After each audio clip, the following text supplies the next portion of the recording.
Shalom saudara sekalian, kita bertemu kembali dalam interlude, time to stop and listen. Waktu untuk berhenti sejenak dari kesibukan kita dan mendengarkan firman Tuhan menuntun hidup kita.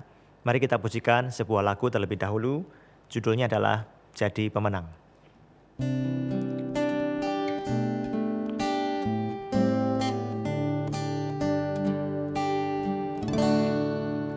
Kau ajarku waspada terhadap roh-roh jahat, penguasa di udara yang selalu mengintai,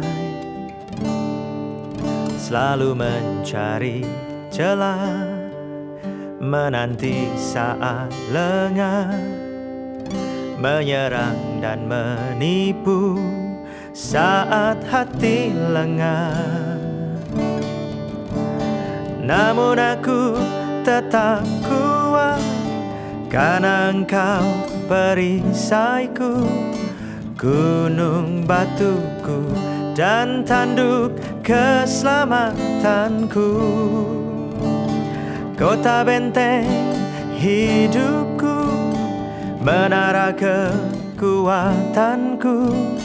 Tuhan Yesus yang membuatku jadi pemenang.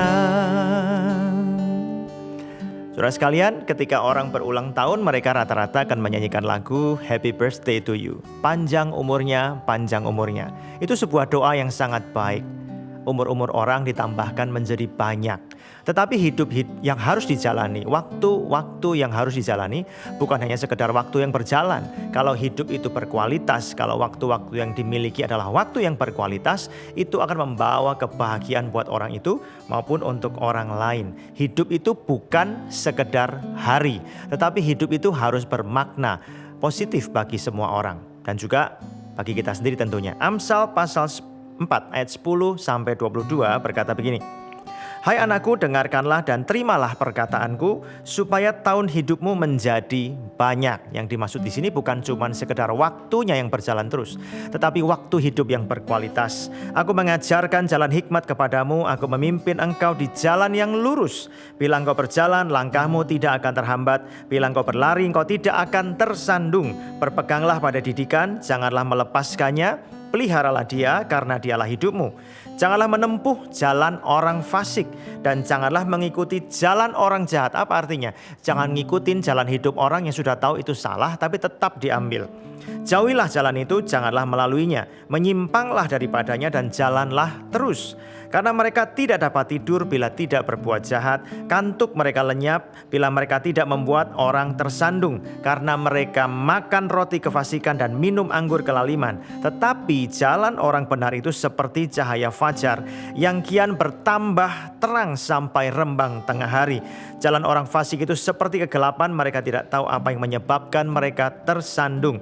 Hai anakku, perhatikanlah perkataanku, arahkanlah telingamu kepada ucapanku. Janganlah semuanya itu menjauh dari matamu, simpanlah itu di lubuk hatimu. Karena itulah yang menjadi kehidupan bagi mereka yang mendapatkannya dan kesembuhan bagi seluruh tubuh mereka. Firman Tuhan hari ini mengajarkan kepada kita, hidup itu bukan cuma sekedar soal waktu yang berjalan, tetapi hidup kita ini harus berkualitas, menjadi berkat, mendatangkan manfaat, mendatangkan dampak positif bagi orang-orang yang ada di sekitar kita. Hidup itu bukan soal untuk aku, keinginanku, perasaanku, harga diriku, kepentinganku. Hidup seperti itu bukan sebuah hidup yang berarti. Ingat, hidup yang berarti adalah sebuah kehidupan di mana kita jadi berkat buat orang lain. Caranya bagaimana punya hidup seperti itu? Hiduplah dalam tuntunan firman Tuhan. Lalu bagaimana jika tuntunan firman Tuhan itu mengarahkan kita kepada keputusan-keputusan yang kita gak suka untuk ambil? Ya tetap harus kita jalani. Tunduk pada firman Tuhan. Sehingga hidup kita jadi berkat buat orang lain. Pastikan hidup kita bukan sekedar hari. Hidup kita adalah hidup yang bermanfaat buat banyak orang. Mari kita berdoa. Bapa, hamba berdoa buat anak-anakmu yang mendengarkan renungan ini. Tuhan berkati mereka dengan hari-hari yang banyak. Tuhan buat tahun-tahun mereka, umur mereka menjadi panjang. Tetapi bukan hanya sekedar hari yang mereka jalani, tetapi tahun-tahun panjang yang mereka punya. Tuhan berkati sedemikian rupa sehingga hidup mereka itu berkualitas. Mereka jadi berkat buat banyak orang dan hari-hari yang mereka jalani pun juga di dalam ketaatan pada firman Tuhan. Sehingga nama Tuhan dipermuliakan, mereka diberkati, dan orang-orang yang mereka kenal juga diberkati. Terima kasih buat berkat-Mu. Dalam nama Tuhan Yesus kami berdoa dan mengucap syukur. Amin.